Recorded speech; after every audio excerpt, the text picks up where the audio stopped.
మనం విశాఖలోని పల్సస్ కార్యాలయం వద్ద ఉన్నాం.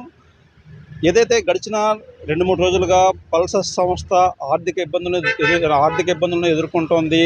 సంస్థ ఉద్యోగుల పీఎఫ్ ఖాతాలు కూడా స్తంభించిపోయాయి.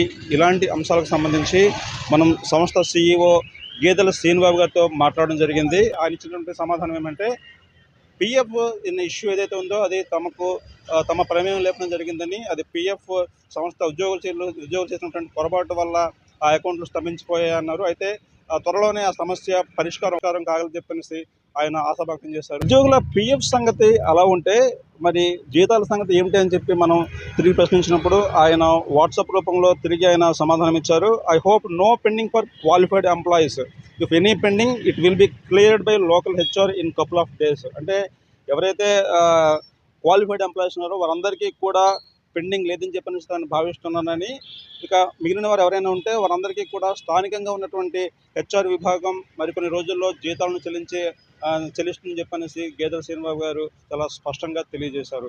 ఇది ఓవరాల్గా పరిస్థితి. ఇదైనప్పటికీ కూడా రాష్ట్రంలోని ఒక ఉత్తమమైన సంస్థగా అనేక మందికి ఉపాధి కల్పిస్తున్నటువంటి సంస్థ వీళ్ళంత త్వరగా గాడిన పడాలని, ఆర్థిక ఇబ్బందులు తొలగిపోవాలని చెప్పని ఆశిద్దాం. వీడియో జర్నలిస్ట్ హేమంత్ కలిసి జగదీష్ కుమార్, జేకేజీ స్నాబార్ట్, విశాఖపట్నం పల్సస్ కార్యాలయం ఆవరణ నుంచి.